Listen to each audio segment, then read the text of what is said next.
Bismillahirrahmanirrahim. Assalamualaikum warahmatullahi wabarakatuh. Selamat malam semuanya teman-teman yang kali ini menonton live IG dari awal hingga akhir ataupun bakal menonton live IG ini dari setelah agenda Filmtalk ini berlangsung. Nah, kali ini agenda Filmtalk episode yang pertama yaitu kita akan berbincang bersama narasumber kita yang mana beliau dulu adalah wakil koordinator dari Forum Indonesia Muda Regional Jambi. Nah, sebelumnya mungkin boleh saya perkenalkan dulu, nama saya Melati Oktaviani Simamora. Saya merupakan anggota dari divisi PRM dan di sini saya akan memandu diskusi kita malam ini bersama Bang Sony Afriansa. Mungkin kita coba hubungkan dulu ya ke beliau, ke narasumber kita malam ini.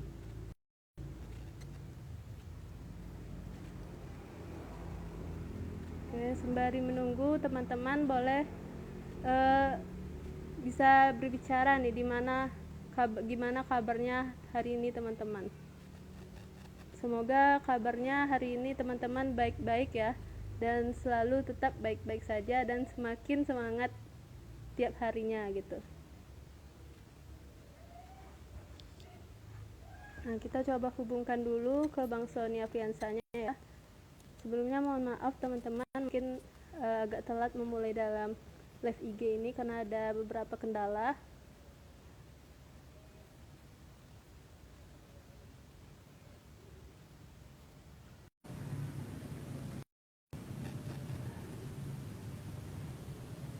Oke, narasumber kita sudah bergabung ya di live IG kita kali ini ya. Boleh teman-teman yang menonton live IG kali ini bisa berbicara apakah suara saya sebagai moderator sudah terdengar atau tidak.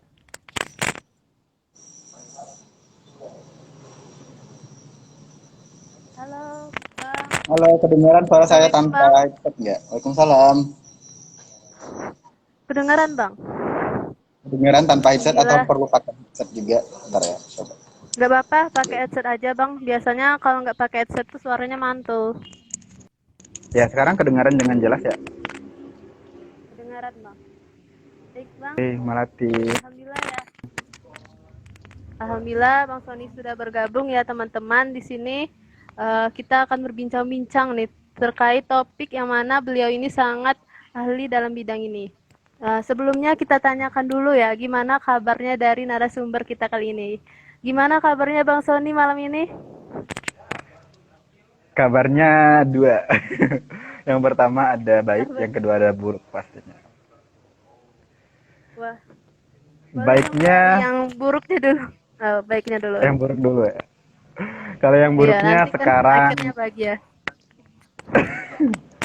Enggak, yang buruknya sekarang apa ya? Kerjaan lagi ada beberapa di cancel, jadi ya aku nggak punya kerja, beberapa ada di cancel kayak gitu. Dan itu buruknya sih bagi aku. Dan yang baiknya bisa ketemu bareng-bareng lagi bersama anak tim di sini. Ada Agung juga tuh sekarang. Dan setiap hari pastinya kita harus selalu baik ya, karena apapun itu di masa pandemi ini emang harus strong ya. That's it. Sip. Kalau ya, Melati gimana, Mel? Walaupun Melati membalas dulu ya dari kabar Bang Sony tadi yang mungkin pertamanya ada kabar buruknya. Mungkin itu membuat semangat Abang down saat ini. Semoga Abang tetap sabar dan ikhlas dalam menerima apapun yang saat ini dialami dan semoga tetap ada kemudahan dan kelancaran dalam setiap urusan Abang. Kalau untuk kabar Melati sendiri, alhamdulillah ya. Baik, Bang. Alhamdulillah baik dan semoga kita sama-sama baik terus keadaannya Bang ya. Sehat walafiat dan juga selalu dilindungi oleh Allah Subhanahu wa taala. Nah, kalau untuk kesibukan Abang sendiri saat ini apa Bang kalau boleh tahu? Kesibukan ya. Sebenarnya sok sibuk aja sih, nggak sibuk-sibuk. Ya. Sibuk kenapa mataku kenapa? Ya, kenapa matanya? Ini kenapa matanya? Matanya ada ini. Ini matanya bukan karena mata habis Bang nangis. Ada pelangi, Bang. Oh iya. Masya Allah, Aryan. Waktunya ada pelangi. Ini anak film tuh emang luar biasa kalau ngejokesnya, bikin orang senangnya itu emang anak-anak film jago banget ya. Back to the Ya, topic tadi ngobrolin apa? Kesibukan oke. ya. Ya, kesibukan Kesibukan abang untuk sekarang. sejauh ini apa ya? Ya kesibukan ngajar aja, ngajar privat ya di beberapa ya mungkin bisa saya spill kayak di sini saya di Global English ngajar bahasa Inggris di sini dan beberapa juga Oke. jika ada ya ini dari freelance dari ruang guru itu sebagai master teacher di sana untuk pengajar olimpiadenya di bagian fisika maupun kimianya di sana gitu. Nah, itu aja sih kesibukan paling ya belajar di sini ya belajar, kesibukannya belajar, belajar menempa Keren. diri lebih baik lagi gitu. Biar jadi Ya, lebih baik intinya lagi ya, kita harus oh, lebih baik lagi oke, ya gitu ya. Jadi nggak cuman oh, sekedar tentang karir, tapi juga tentang mindset, kemudian juga mental kan. Karena kan sekarang ya. itu masa-masanya penyakit mental. Kalau kita nggak bisa nangani dengan baik ya, itu bakalan terjerumus ke sana nanti kayak gitu. Siap-siap Bang. Keren ya, Masya Allah. Semoga apapun kesibukan Oke. Abang saat ini membuat Abang menjadi lebih baik lagi dan mendapatkan cuan yang lebih banyak ya Bang. Jadi kan kesibukannya nih ada terus dan juga nggak pernah berhenti dalam bergerak gitu untuk menuntut ilmu ya Bang ya. Dan mungkin teman-teman yang nonton kali ini boleh ajak-ajak teman-teman yang lainnya di sekitarnya mungkin untuk nonton live IG kali ini yang mana topik kita malam ini yaitu sangat bermanfaat ya teman-teman. Apalagi ini khusus untuk pemuda. Dimana tema kita pada malam ini kita diskusikan bersama narasumber kita yang hebat ini yaitu tentang membangun karakter pemuda yang kreatif dan inovatif. Nah, dari temanya ini sendiri uh, banyak mungkin bidang-bidang yang bisa kita tekuni gitu agar menjadi pemuda yang kreatif dan inovatif. Cuman mungkin kita masih bingung kadang mau ke arah mana dan nantinya mulai dari mana dulu gini. Nah, mungkin boleh nih Bang, Abang jelasin dulu dari dasarnya untuk topik kita kali ini. Nanti sembari waktu berjalan, nanti mungkin ada teman-teman yang bakal menyampaikan pertanyaannya dan kita bakal kupas tuntas nih untuk pertanyaan-pertanyaan yang bakal muncul dari teman-teman. Boleh Bang, silakan Bang. Materi tentang kreativitas ya. Ya, menjadi pemuda yang kreatif dan inovatif. Ya dari temanya ya, dari tema live ini eh, membangun karakter pemuda yang kreatif dan inovatif. Dan Ya, ini live, jadi sesinya saatnya kayak sesi-sesi yang santai dan nggak terlalu ribet juga ya. Kalau webinar mungkin kita perlu presentasi kayak PPT atau apa. Tapi di sini based on my lebih experience ke sharing aja, ya. Hmm. ya sharing-sharing aja berdasarkan pengalamannya gimana gitu. Nah, Hmm.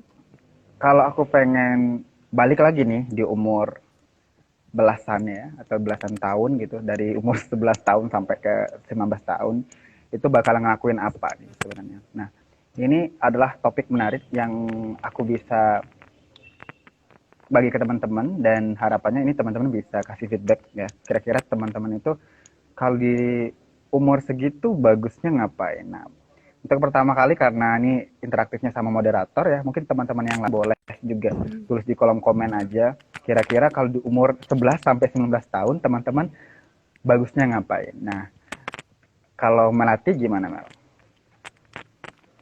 Umur 11 sampai 19 tahun ya, Bang? Iya. Sekarang umur Melati berapa? Um, umur udah 21, Bang. Kan udah menginjak 20 sampai 30 kan. Kalau di umur Iya. segitu yang di rentang segitu tadi kira-kira bagusnya ngapain?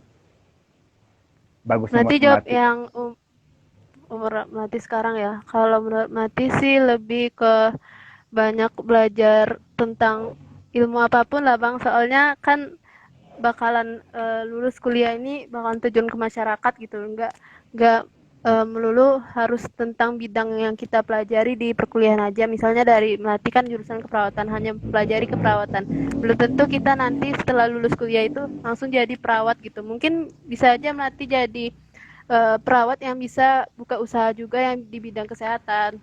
Terus mungkin juga bisa selama kita masih berkuliah itu bisa kita sambil-sambilan bekerja, mungkin bekerja suatu bisnis, entah bisnis usaha kuliner, makanan gitu, atau bisnis kayak baju online atau apapun gitu bang. Mungkin itu bang. Dan juga kalau untuk membentuk karakter yang kreatif dan inovatif itu juga bisa dari kita ikut berbagai organisasi dan komunitas gitu yang ada di kampus ataupun di luar kampus gitu bang. Mungkin itu sih menurut Melati ya bang. Oke, jadi Melati pengennya di umur segitu udah punya bisnis, udah punya apa ya, kayak semacam branding. Oh, kita ini kreatif dan inovatif gitu kan ya. Iya bang. Oke.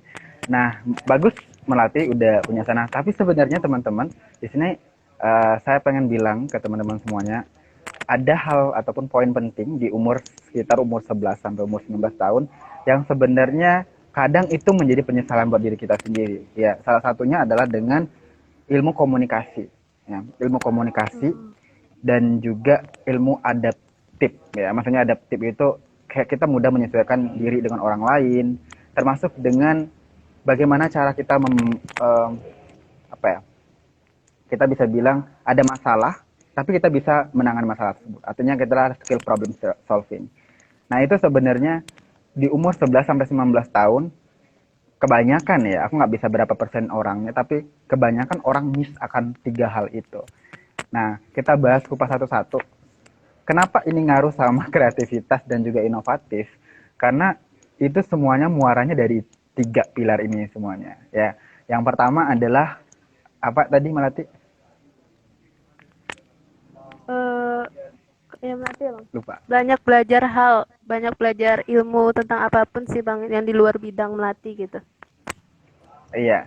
Nah, itu kita bisa asumsikan di umur di situ kan di umur 11 sampai 19 tahun kita sebenarnya di umur 20, 20 30 tuh udah juga menuju quarter life crisis ya. Di umur yang kayak kita tuh masih bingung kita tuh mau gimana, mau ngapain. Tapi 11 sampai 19 itu muara atau dasarnya menuju quarter life crisis. Nah, kalau 11 sampai 19 ini udah dibangun dengan bagus, maka kita itu bakalan melihat quarter life crisis itu kayak semacam oh ini adalah perubahan yang menuju dari tanggal ketiga ke 4 aja kayak gitu. Nggak mesti harus menuju dari tanggal 1 ke 4 gitu. Tapi dari tanggal 3 ke 4 gitu. Jadi lebih mudah maksudnya. Nah, jadi ada skill yang pertama adalah komunikasi ya. Di luar sana itu banyak orang yang belum mengetahui dengan pasti ya. Dan ada juga yang malah ogah-ogahan atau malah mengabaikan. Dalam hal ini ilmu komunikasi. Nah, komunikasi itu sebenarnya penting ya, penting di zaman saat ini karena untuk membentuk karakter pemuda yang kreatif itu butuh komunikasi. Ya komunikasi yang bagus gitu, terus dengan adanya ide-ide brilian dari suatu pemuda itu, maka kayak suatu pemuda saat ini itu bisa menyampaikan dengan melalui komunikasi kayak gitu. Platformnya udah banyak ya gitu. Platformnya ada sosial media itu udah banyak banget melalui TikTok, Instagram, kemudian juga Reels ya sekarang ya, ataupun juga YouTube atau banyak banget platform TikTok sekarang. Sehingga anak muda sekarang itu bukan lagi zaman kayak lu harus diajarin internet, tapi anak muda sekarang itu udah mahir internet sejak dia udah lahir kayak gitu. Ya karena dari udah lahir ya kita nggak nyangkal pasti di sekeliling kita aja sekarang orang tua kita terus juga kakak-kakak kita itu anak-anaknya udah lahir udah didengarin dengan musik, didengarin dengan suatu teknologi yang mungkin kayaknya dulu nggak ada kayak gitu seharusnya. Nah jadi dari awal ataupun dari awal kita lahir pun udah ada bahwasanya kita udah dekat sama teknologi. Nah sekarang pertanyaannya tuh anak muda sekarang memanfaatkan teknologinya untuk kreativitas dan inovatif nggak? Itu pertanyaan besarnya. Jadi komunikasi dibalut dengan platform tadi, maka akan ada kreatif dan inovatif. Makanya nggak heran sekarang ya banyak artis TikTok, padahal dia menurut kita ya kayak kelebihannya apa sih kayak gitu, terus kurangannya apa sih gitu. Kita mungkin dari sisi luarnya ngelihat mereka, tapi dia bisa memanfaatkan hal itu dengan dia punya skill yang kedua adaptif itu adalah dia menyesuaikan kondisi saat ini. kayak skill sekarang ini tuh kebutuhannya apa, adaptingnya apa. Kedengaran dengan jelas nggak? Dengar. Nah, ya gitu. Nah, nyambung ke skill yang kedua, adaptif yang saya maksud tuh kayak ini bukan teori ya, ini best ketika teman-teman atau tiga ini sudah bagus gitu. Ada berdasarkan buku yang saya baca dari beberapa buku gitu, salah satunya ada Atomic Habits dan lain sebagainya. Kita tuh udah bisa buat sebuah kreativitas dan inovasi. Bayangin aja sekarang di saat ini, di era pandemi saat ini gitu, skill adaptif yang kita sama skill problem solving, nanti dua ini bergabung ditambah kita komunikasi yang bagus, udah jadi ide yang kreatif. Nah, yang keduanya kita akan bahas mengenai apa tadi yang adaptif. Adaptif yang sama itu bukan hanya manusia itu bisa bersosialisasi sama lain, oh dia bisa menyesuaikan lingkungannya, enggak gitu aja, tapi dia juga bisa menyesuaikan dengan teknologi, dia juga bisa menyesuaikan dengan masyarakat, dia juga bisa menyesuaikan ini, itu, dan sebagainya. Sehingga hal ini dia nggak ngelihat sebuah perubahan itu adalah tantangan kan. Justru dia malah lihat kok kayak gini ya gitu. Nah, coba dari dulu kalau kita melihat pandemi itu kayak cuman sekedar menakutkan, tanpa ada solusi kita harus nyari vaksin, tanpa kita solusi kayak kita tuh harus physical distancing, itu pandemi itu sampai sekarang masih jadi horrible, kayak menjadi yang sesuatu yang menakutkan banget buat kita kayak gitu. Tapi kita udah merubah paradigma itu dengan wah, kita harus bisa hidup berdampingan dengan virus. Itu yang namanya kayak dari dulu tuh, wah ini adalah skill adaptable-nya ada kayak gitu. Dan yang terakhir ini pasti teman-teman udah familiar ya dengan namanya problem solving. Nah, ini problem solving itu erat kaitannya dengan kreativitas. Kita ambil ilustrasi dan contoh aja ya. Mungkin teman-teman nggak percaya sampai sekarang itu belum ada produk yang mengalahkan Popmie. Coba. Dulu kita punya yang namanya Indomie, apalagi aku nggak apa-apa nyebutin ini ya merek ya. Terus ada juga selera apa sih, mie sedap ya, kemudian juga Sarimi, banyak banget kan. Nah, Oh iya. kelemahan mereka apa di produk itu? Kelemahannya mereka adalah kita cari masalahnya. Kelemahannya mereka, kita hanya bisa beli Indomie, bisa beli Sarimi tadi atau mie sedap tadi.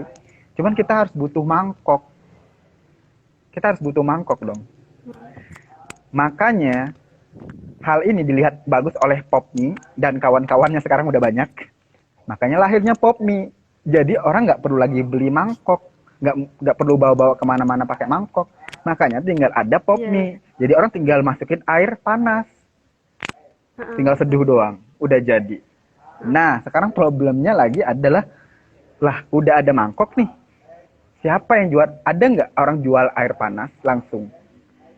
Nggak ada kan? Nggak mungkin kan? Nggak mungkin kan? Nanti ada produk baru yang di situ ada Indomie, di dalamnya ada air panas sasetan, terus ada juga ini kan, kita nggak tahu ke depannya. Itu semua berasal dari problem kayak gitu. Problem ada solving. Yakin dan percaya di luar sana itu semakin banyak yang produk, pasti ada masalah. Nanti akan dipecahkan lagi, ada masalah lagi. Nah, disitulah problem solvingnya dilihat. Nah, sekarang di dunia digital ya, kita ambil contoh ya. Di dunia digital ambil contoh. Misalnya sekarang ada platform nih.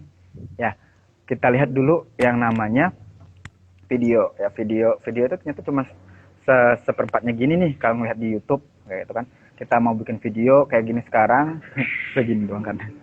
Terus ada juga lahir tuh produk baru namanya TikTok. Nah, TikTok itu ngelihat Instagram, videonya tuh beda, nggak bisa full. Makanya lahir TikTok. Jadi orang, wah ini lebih lihat loh, muka aku lebih lihat, bisa lihat bawah sampai ini. Jadi satu HP itu full. Makanya lahir TikTok. Begitu. Jadi biasanya kreativitas itu dimulai dari problem solving. Jadi sekarang jangan bilang kayak, waduh sekarang udah semuanya ada, jadi kayaknya sulit lah untuk buat kreativitas. Kayak semuanya tuh kok bisa ada ini itu gitu. Nah, menarik sekarang ada perusahaan namanya Sayur Box, itu dari Indonesia. Nah, kayak kita nggak kepikiran nggak sih kayak jual sayur dalam box? Dia udah kepikiran ke sana. Apa sih masalahnya ke sayur box? Sayur box ini bisa nggak sih dikirim lewat apa? Misalnya lewat antar pulau atau gimana? Nah, kayaknya belum tahu aku untuk hal-hal itu. Nah, bisa jadi itu jadi problem misalnya. Sekarang deh, Shopee itu masih ada problem. Maksud pasti pengguna Shopee kan melatih kan? Atau Enggak Tokopedia sih deh. bang, adik melati ya. Oh, atau pengguna Tokopedia deh. Order Iya sekarang, deh. order sekarang, order sekarang. Hari ini Heeh. datang nggak? Yang dekat paling yang datang. Yang jauh gimana? Hal ini saya Hmm. ngelihat di apa ya? Saya ngelihat itu Lazada memanfaatkan kelemahan dari sisi Tokopedia dan Shopee itu jadi brandnya dia. Kalau nggak salah Hmm. Lazada atau apa gitu. Dia itu menyediakan suatu produk di mana produk itu kalau diklik 3 jam udah sampai rumah. Kan orang cuman kayak kan kita kalau nunggu 2 hari atau 1 hari lah maksimal. Tapi ini 3 jam udah sampai rumah gitu. Nah mungkin kedepannya besok kita tinggal klik nih beli Shopee itu datang 10 menit kemudian udah datang ke rumah kita. Nah itu permasalahannya ada banyak dari kurirnya lah, ada dari ini. Makanya masih banyak sebenarnya rentetan kreativitas yang perlu. Makanya selaku anak muda, aku bisa bilang komunikasi yang kita perbaikin adalah komunikasi terhadap diri sendiri, kemudian komunikasi terhadap teman-teman kita, ya terutama komunikasi terhadap diri sendiri. Yang saya maksud adalah kamu pengen tujuan ataupun passion kamu itu sebenarnya mau kemana, kayak gitu. Misalnya saya anaknya di sini deh berkarir di bidang kesehatan kalau ngelatih kan, ya udah mau kesehatan luas kan. Misalnya, kamu bagian spesifiknya apa kesehatan, misalnya kesehatan jantung atau apa, bagaimana ini semuanya. Dan kamu bisa nge-influence banyak orang dengan cara, oh ternyata dunia kesehatan itu kayak kita mikir, kesehatan tuh harus ngapal semua bagian tubuh. Ternyata enggak. Gitu. Kamu bisa mengemas itu dengan baik, orang akan ngeliat, wah kamu punya kreativitas nih di situ. Komunikasi sama orang yang lain, maksudnya komunikasi antar sesama, itu bisa menumbuhkan kreativitas juga. Berkolaborasi bersama komunitas yang melatih maksud tadi. Kalau kita berdiri sendiri, kita punya passion, tapi nggak satu, nggak kalau sendirian agak sulit misalnya untuk membuat mimpi kita atau pengen suatu apa kontribusi yang besar untuk sendirian agak sulit. Makanya kita butuh wadah. Misalnya kita suka di bagian kemudaan, kita gabung di film misalnya kan, atau kita sukanya di bagian entrepreneur atau bagian ini gitu. Maka kita gabung komunitas itu adalah untuk kolaborasi, punya ide, punya passion, ya sama-sama. Gitu. Nah, jadi Wow. aku pribadi buat suggest buat teman-teman juga dan diri aku sendiri buat kedepannya ya kita pengen ngapain untuk Indonesia. Ya walaupun itu lingkup kecil tapi kita udah berkontribusi itu aja sih. Mungkin itu aja dulu Melati. Oke bang, tadi dari penyampaian abang di awal ya, kayaknya melatih rangkum ya, dari mulai komunikasi dulu, lalu adaptif ya, terus problem Adaptasi. solving. Ya, dari komunikasi tadi ada pembahasan tentang musik. Nah, di sini musik itu sangat bisa mempengaruhi kreativitas ya bang, bisa membentuk pribadi kita menjadi pemuda yang kreatif gitu. Nah, di sini pas sekali ada pertanyaan yang dititipkan oleh teman-teman, yaitu eh, kenapa musik itu bisa mempengaruhi kreativitas kita. Selama ini mungkin kita musik itu hanya kita dengarkan saja gitu bang, hanya untuk menyenangkan diri atau sebagai suatu pengisi gitu, pengisi agenda kita. Mungkin kadang orang tidak terpikir kalau musik itu bisa membuat kita menjadi pribadi yang lebih kreatif. Mungkin kita bisa membuat lagu atau bisa membuat konten-konten yang bermanfaat gitu bang. Nah mungkin bisa menjelaskan nih bang. Soalnya kan kalau musik nih biasanya bakal keluar nih di konten-konten yang viral itu biasanya di Reels, di TikTok TikTok dan ya. sosial media lainnya. Nah, itu mungkin kalau menurut Abang, kalau musik ini gimana kita biar bisa jadi kita manfaatkan sebagai sebagai apa ya, alat untuk mengembangkan kreativitas kita gitu. Oke, pertanyaannya menarik banget. Di zaman saat ini itu aku ngelihat ini dari perspektif aku.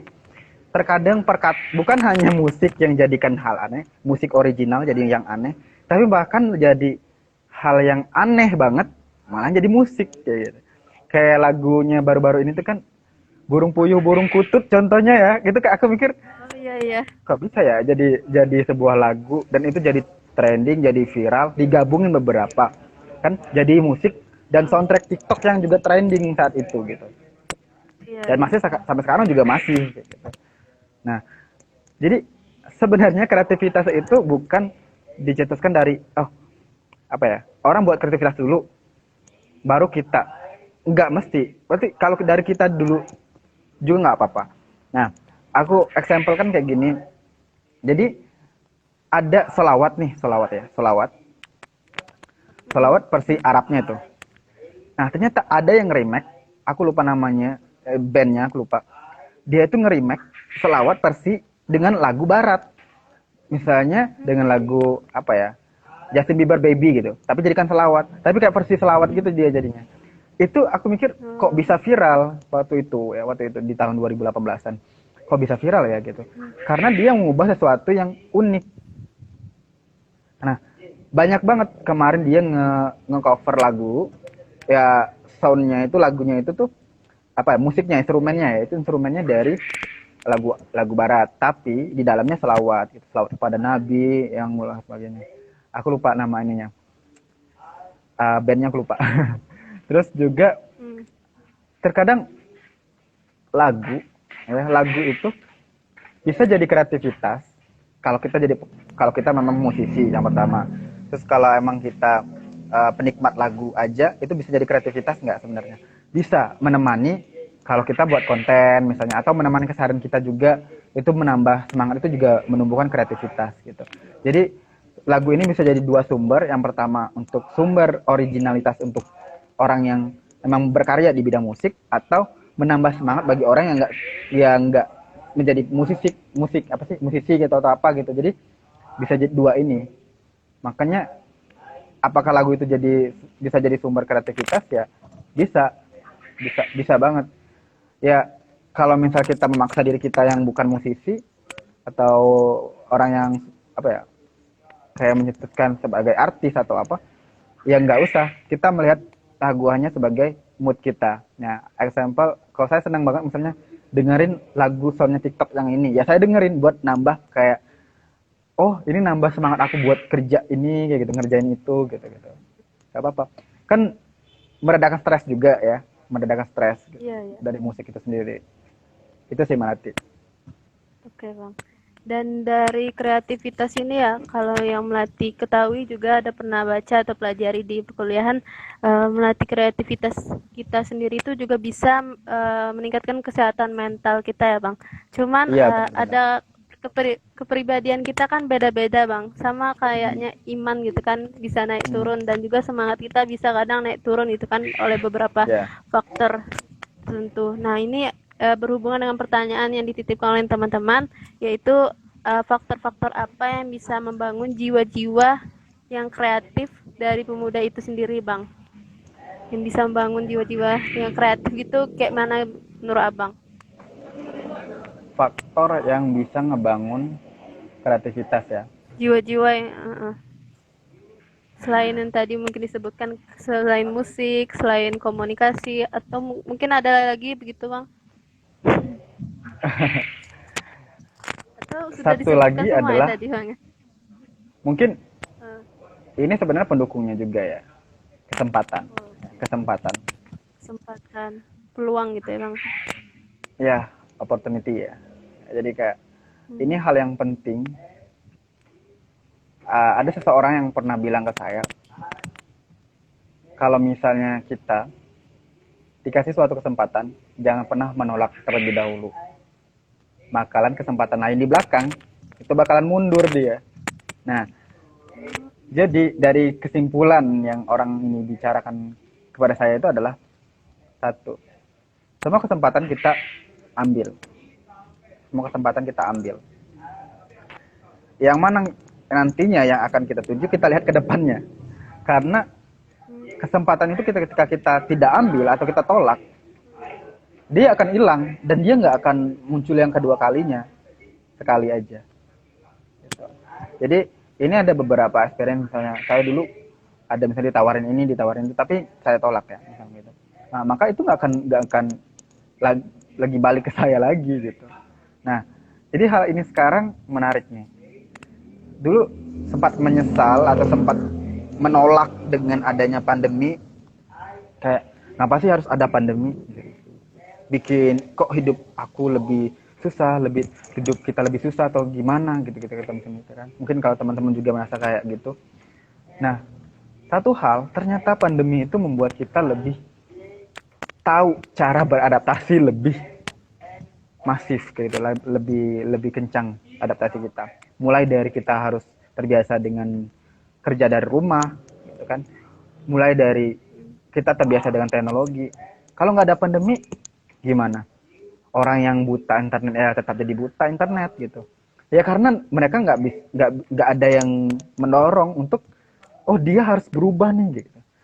Sekarang aku yakin orang Indonesia banyak, nggak hanya anak muda ya, tapi juga orang-orang yang udah tua mungkin atau orang-orang yang udah berumur itu udah paham teknologi karena pandemi.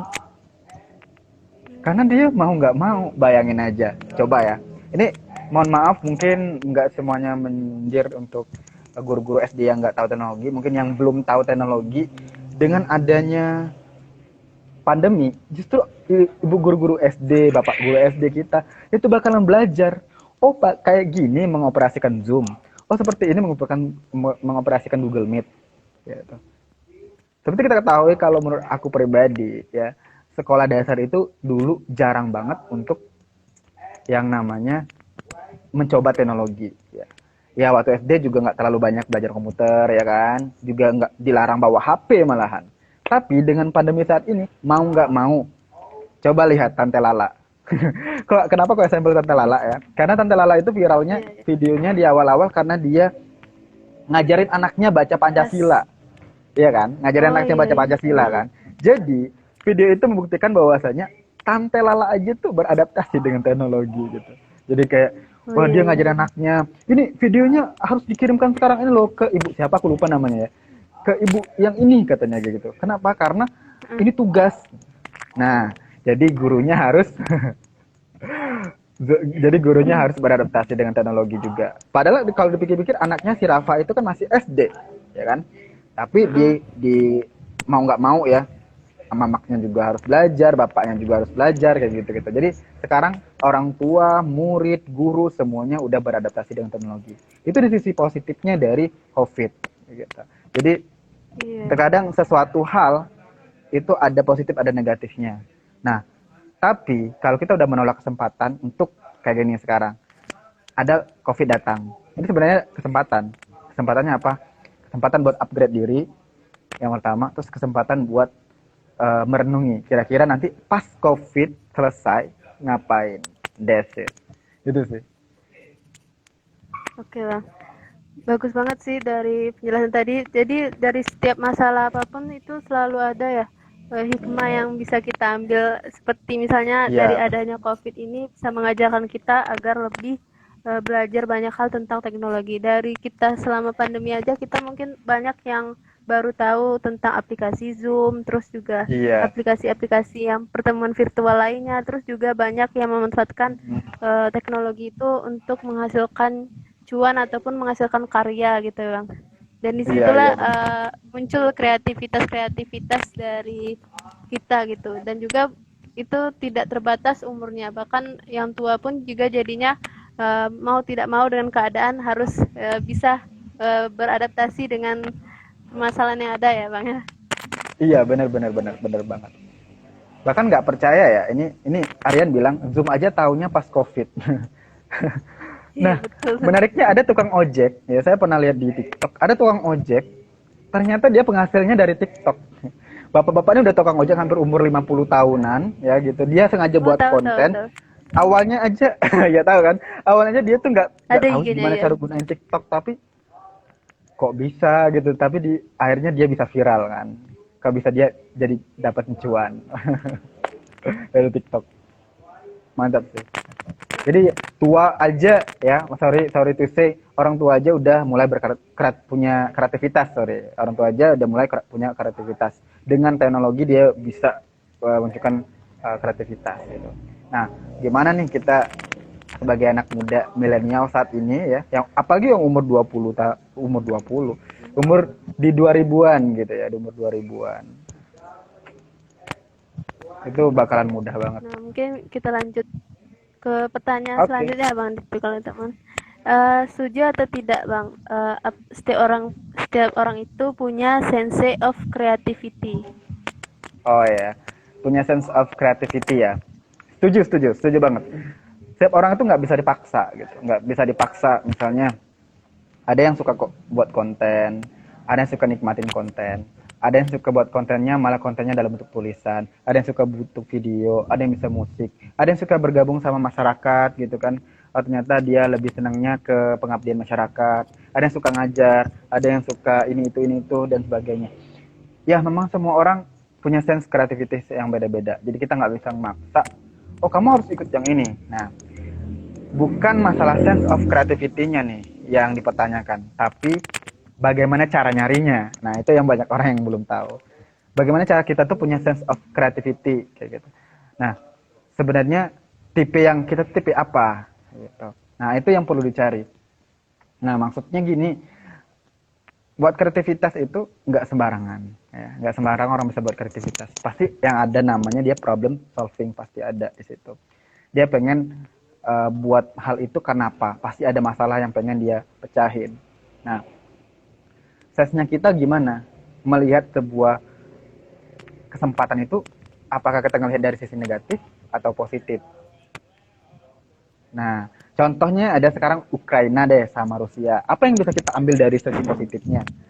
Dari ekonomi. Oh, ternyata sekarang malahan sawit malah naik apa ya? Ya, sawit malah naik dan minyak sayur malah makin naik. Kayak gitu ya. Yeah. Nah, apa nih yang harus ini di Ukraina, kok ekonominya malah kayak gitu. Dan di dunia saham itu malah turun sense-nya dia. Nah, malahan minyak sawit itu malah naik. Nah, dari pembicara ekonomi ngelihat ini adalah sebuah peluang. Peluang apa?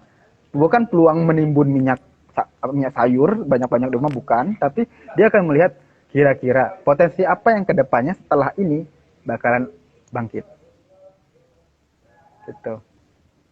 Nah, itu yang bakalan dilihat orang. Orang punya kreativitas akan melihat setelah, oh berarti kita menciptakan minyak sayur yang seperti minyak sayur, tapi bukan minyak sayur, apa? Minyak kelapa. Oh. Bisa di situ. Direbus. Iya, bukan direbus. Minyak kelapa itu di apa ya? Apa ya? Gue pikir dididihkan sampai dia keluar minyaknya. Itu minyak kelapa. Nah, ternyata minyak kelapa lebih murah, gitu kan? Nah, nanti harga minyak sayur tuh bakalan turun. Pastinya bakalan turun lagi. Setelah itu bakalan apa lagi? Nah, orang ngelihat ke depan. Ya, orang kreativitas itu akan menerka ke depannya bakal ngapain. Sekarang COVID udah level berapa? Oh, udah vaksin ini. Udah nggak lagi beli obat dan sebagainya gitu kan. Nggak masker juga, oke, masih tetap ya. Setelah COVID ngapain? Ada dua kemungkinan kalau aku melihat ya dari segi pandangan aku ya. Yang pertama, Zoom itu tetap digunakan. Yang kedua, dunia offline itu bakalan muncul. Tahu nggak? Ternyata dunia psikologi yang bakalan naik. Kalau menurut pendapat aku. Kenapa? Yang pertama, orang butuh tahu cara beradaptasi. Karena selama ini kan dikurung ya, nggak bisa kemana-mana gitu. Jadi orang beradaptasi gimana ya? Oh kayak gini ya ternyata bersosial. Nah, orang bakalan banyak juga join komunitas kayak komunitas sosial atau apa biar lebih sense. Gitu. Dan juga orang banyak menyewa jasa psikologi, psikiater atau apa. Karena apa? Karena pengen Bu, sebenarnya saya punya masalah sosial nggak sih sebenarnya? Kok saya canggung ya ketemu kawan. Apalagi anak-anak zaman sekarang. Anak SD, anak SMP, nggak pernah ketemu temennya itu. Itu adalah the big problemnya. Oh, dia sebenarnya di sekolah itu ketemu teman itu adalah hal yang penting ya, ketemu teman itu skill adaptasinya dibangun. Nah kalau nggak ketemu teman lewat lewat virtual seperti ini, bagaimana untuk menentukan ininya? Nah nggak bisa. Jadi orang akan belajar bagaimana cara berperilaku sosial, itu bakalan ada setelah pandemi. Tapi teknologi apakah akan turun? Enggak, dia bakalan terus jalan. Zoom bakalan terus jalan, Google Meet bakalan terus jalan gitu.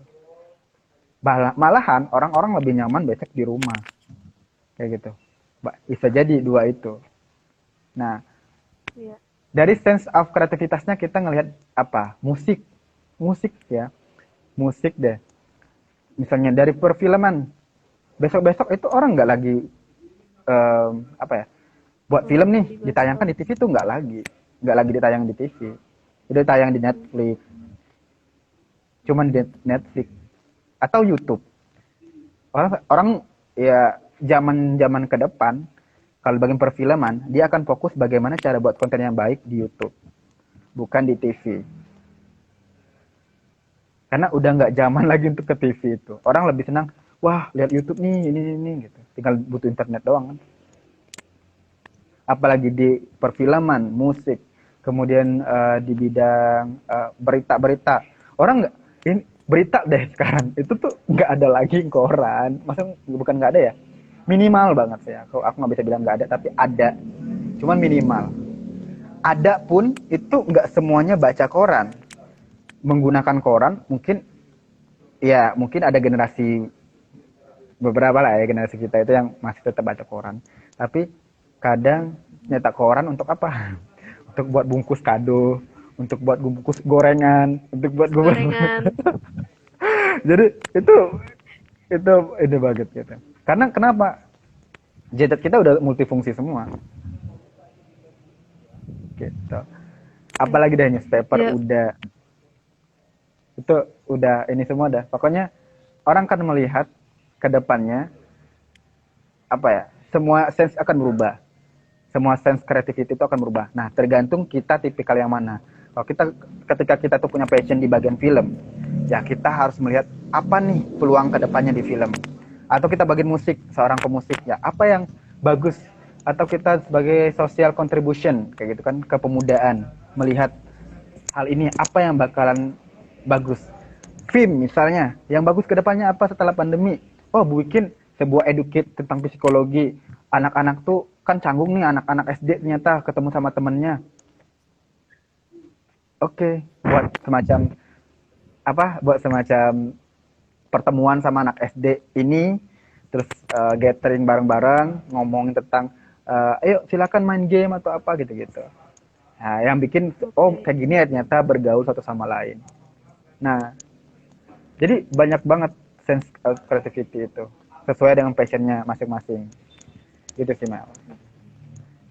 Ya, Panjang banget ya. tadi melatih sing melatih singgung sedikit-sedikit ya dari awal tadi yang tentang misalnya dari soalnya Melati pernah ketemu langsung kan dengan adik tingkat yang angkatan 2021 ataupun 2020.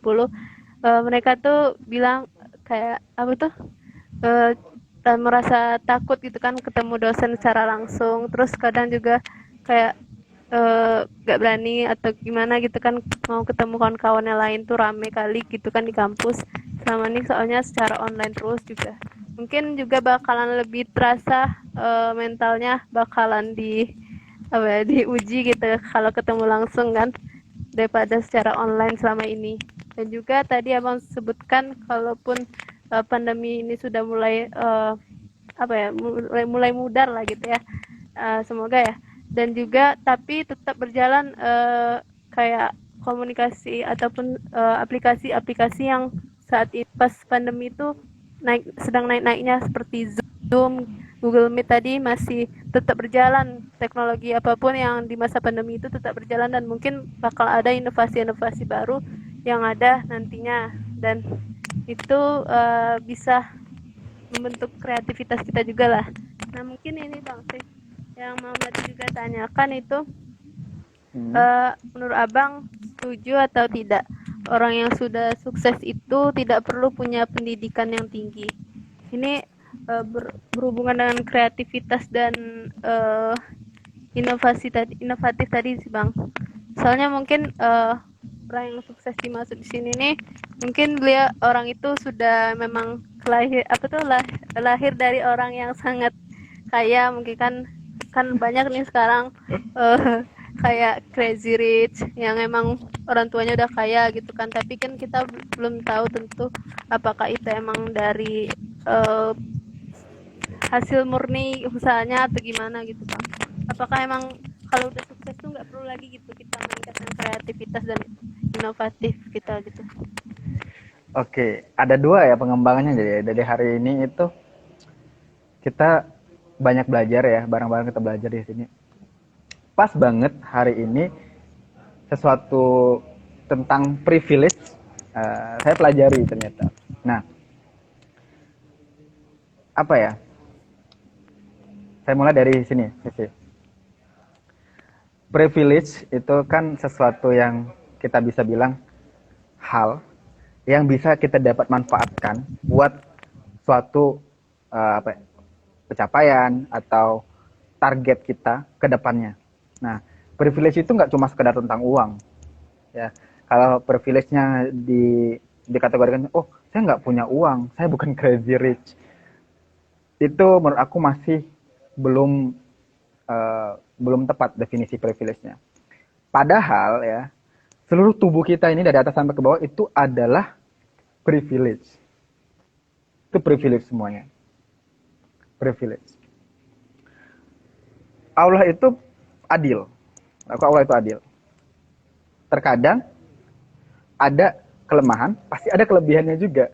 Nah, bukan berarti setiap orang itu nggak terlahir dari kaya nggak bisa sukses, nggak. Dan juga bukan berarti pendidikan itu nggak penting. Nah, pertanyaannya sekarang itu bukan sekedar pendidikan dan juga privilege, tapi di diri kitanya sendiri. Kita memanfaatkan pendidikan atau privilege nggak? Itu pertanyaan pentingnya.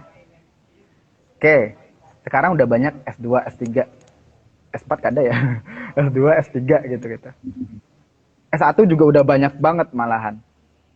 Sekarang pertanyaannya, banyak nggak orang udah mengaktualisasikan ilmunya? Termasuk saya sendiri nih, masih bertanya ke dia sendiri. Ilmu S1 saya udah saya gunakan semua belum? Gitu. Nah, itu pertanyaannya. Udah digunakan semua S1-nya? Atau S2-nya? Itu pendidikan. Nah, yang kedua, itu adalah privilege tentang relation. Atau apa ya, kita bisa bilang kita punya relasi yang luas, itu adalah sebuah privilege. Nah, gabung di FIM Jambi itu salah satunya menambah privilege, yaitu apa? Relasi. Ya, menariknya di sini karena FIM Jambi dulu pernah foundernya bilang, gabung FIM aja deh, ntar kamu seluruh Indonesia itu bakalan ada yang nemenin.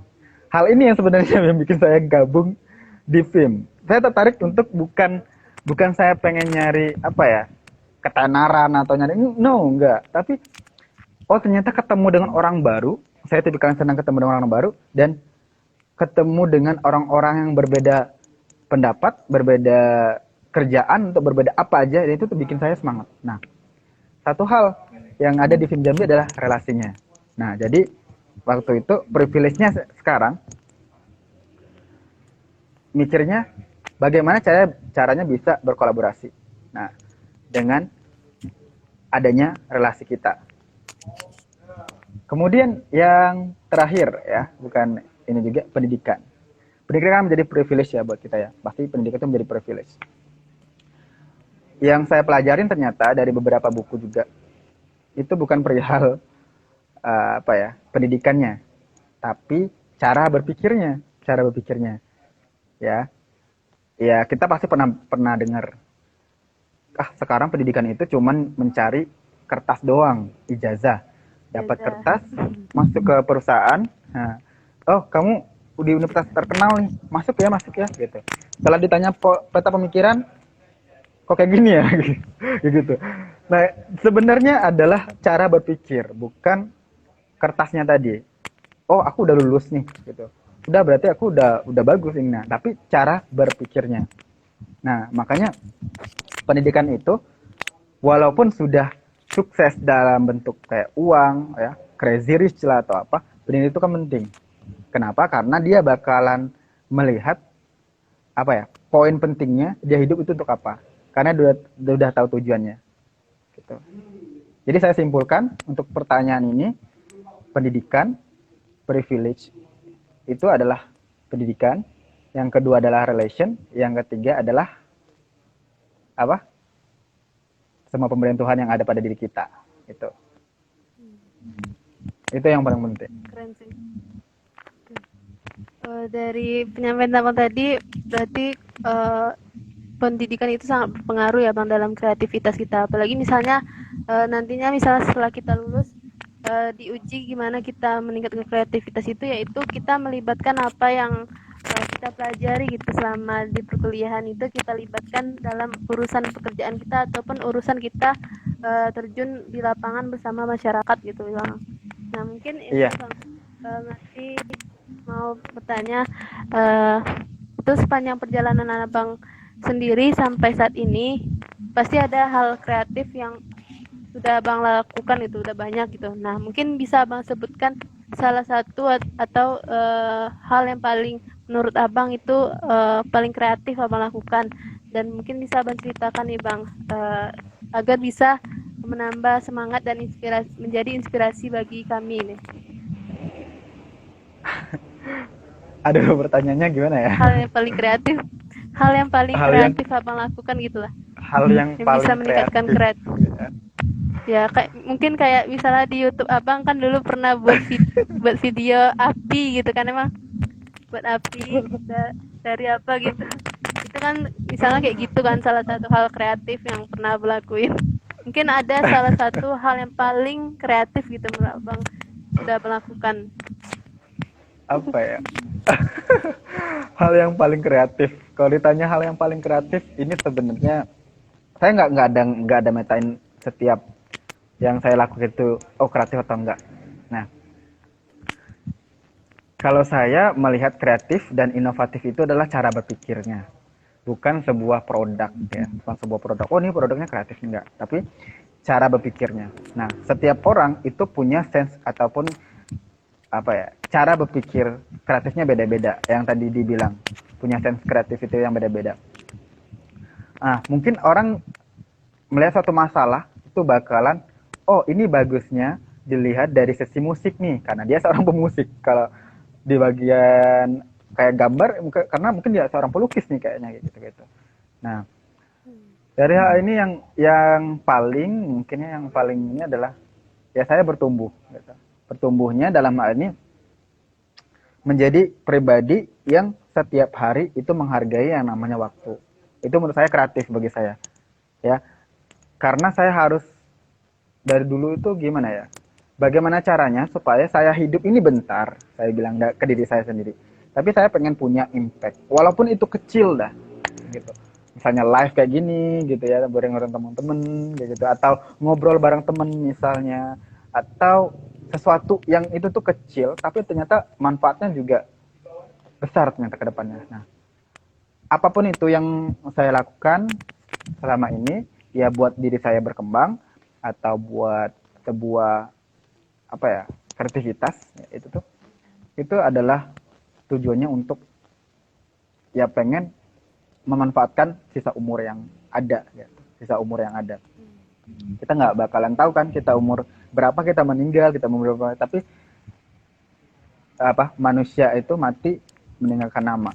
Nah itu yang harus diinikan, karena kalau gajah mati itu meninggalkan gadingnya ya kan. Jadi manusia mati meninggalkan nama, orang kan ngelihat, wah si A nih meninggal, tapi dia si A tuh dulu kayak gini gitu. Tapi orang akan ngelihat dia baiknya atau buruknya. Nah, yang kreativitas yang saya maksud adalah setiap orang beda-beda sense-nya. Tapi kalau bagi saya, yang paling adalah setiap hari saya bertumbuh. Dan saya merasa saya perlu apresiasi setiap yang saya lakukan, ya, diri saya sendiri.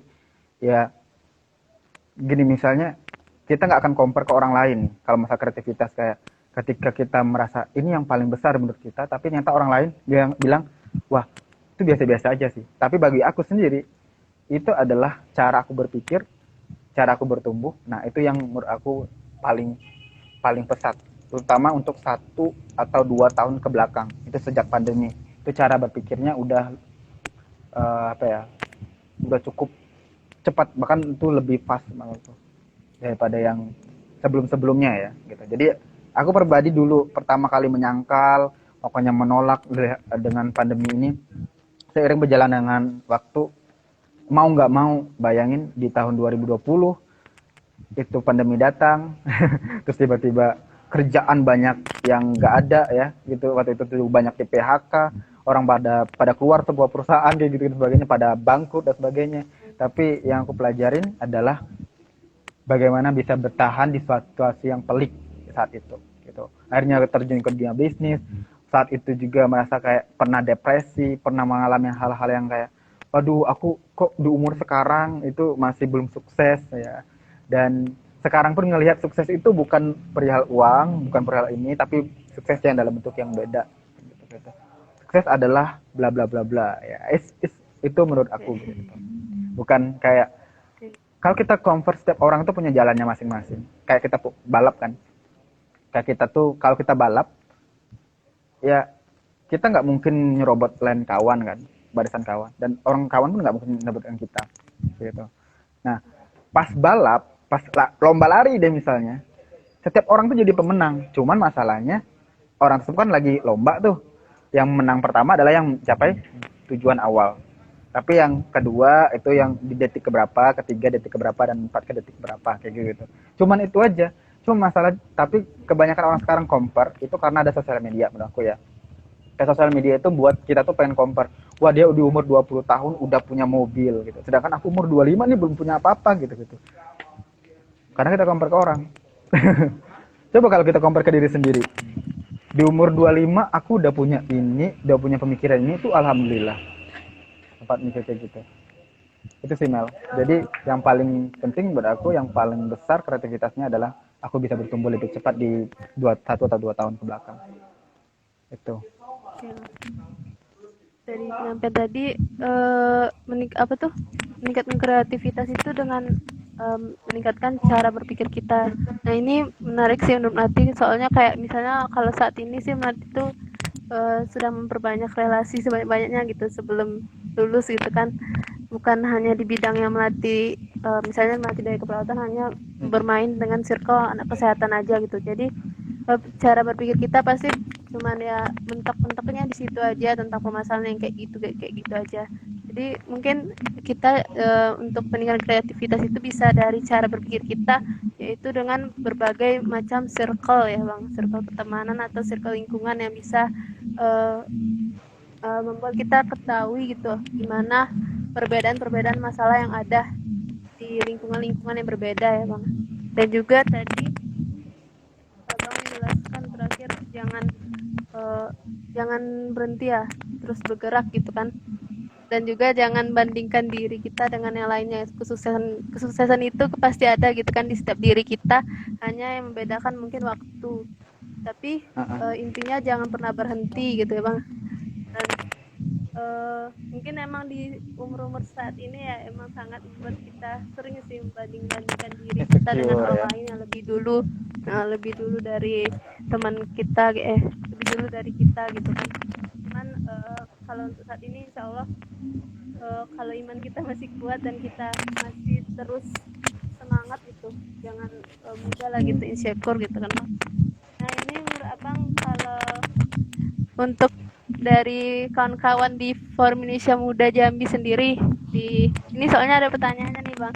Menurut Abang sudah seberapa kreatifkah pemuda-pemudi di Forum Indonesia Muda Jambi? Yang mana kan pastinya Abang sudah banyak nih kenal sama teman-teman di Forum Indonesia Muda, walaupun belum semuanya. Tapi menurut Abang sejauh ini dari awal hingga saat ini, menurut Abang sudah seberapa kreatifkah? Nah tadi kan ada juga tuh saran Abang untuk Forum Indonesia Muda, yaitu meningkatkan kreativitas pada anak-anak SD agar mentalnya itu meningkat gitu kan, semenjak COVID mungkin kurang beradaptasi dengan kawan-kawannya. Mungkin itu bisa jadi masukan ya Pak Presiden. Ada Pak Presiden kita di sini ya Pak Bang Aryan Handika ya. Nanti bisa disampaikan ke teman-teman yang di kepengurusan saat ini. Itu sih Bang pertanyaannya, bagaimana menurut Abang di Forum Indonesia Muda Jambi saat ini teman-teman itu sudah seberapa kreatifkah? Oke. Kalau kasih nilai ya dari 0 sampai 10 nih, aku range anak-anak Pinjami itu keren banget. Keren bangetnya di angka 9. Kenapa aku Oh, bisa taruh di angka tinggi itu. 9 ya? Tinggi banget, tinggi. 9/10 kan berarti. Karena apa ya? Bisa menempatkan sisi komunitas itu sendiri di bagian adaptasinya. Yang tadi saya balik lagi ke topik sebelumnya tentang adaptasi. Bayangin dah, coba sekarang ya di masa pandemi itu banyak orang-orang, komunitas, organisasi atau apa itu ya, yang malah milih berhenti atau pending dulu sampai pandemi selesai. Yang pandemi aja belum tahu kapan selesai. Nah, tapi yang menariknya film Jambi ini ada ide kreativitasnya yang muncul di sini, bikin suatu kreativitas yang kayak karya ini itu ya, even itu harus online kah, bahkan kadang offline juga bisa. Nah, jadi kenapa kasih 9/10 itu karena anak-anaknya di sini kreatif melihat sebuah permasalahan tapi itu nggak jadi masalah, kita cari solusinya. Nah, makanya aku jujur bangga banget bisa gabung di film Jambi selama ini tuh, dan bahkan sampai sekarang tuh melihat tim Jambi terus bertumbuh, punya banyak reward-reward yang dari ini dari itu, dan aku merasa wah ini emang harus patut. Kenapa? Karena kita kita nggak menunggu lagi nih untuk gerak gitu. Oh geraknya nanti aja deh setelah pandemi. Ini setelah pandemi udah banyak banget masalah gitu kan. Tapi ini tim Jambi udah buat macam-macam kreativitas rumah baca misalnya. Terus ada sense ini itu, mengundang materi ini materi itu, atau apa aja yang mengebangun pemuda itu sendiri. Ya nongkrong-nongkrong ataupun apa yang ternyata nongkrong-nongkrong film Jambi itu nongkrong-nongkrong positif. Ya, kenapa? Karena di situ ngebangun mindset buat kekeluargaan, terus ngebangun buat gimana buat ada project ini untuk ini lagi. Nah itu yang aku pikir film Jambi punya nilai gitu, dan itu aku harap bisa dipertahankan terus sampai seterusnya ya, karena kita pengen dapetin reward-reward yang lebih lagi gitu. Nah tapi menariknya menurut aku, kenapa reward itu ada? Karena semuanya bermula dari apa yang kita ataupun Fin Jambi lakuin ke masyarakat gitu. Nah, reward-reward ini sebenarnya bisa jadi positif dan negatifnya menurut aku. Jadi yang pertama, kita jangan melihat kalau negatif ya, kita nggak ngelihat Fin Jambi ini dapat tujuannya tuh reward, bukan. Tapi kayak tujuannya reward itu melihat bahwasanya kita bisa dapetin sesuatu yang itu mustahil orang orang lakuin gitu.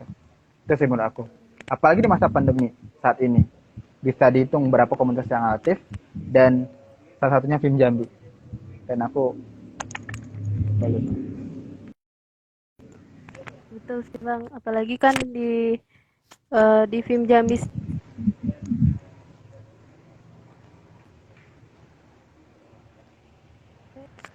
Apakah saat bisa kedengaran Bang? Oh ya kedengeran, tapi ini sinyalnya kurang bagus ya.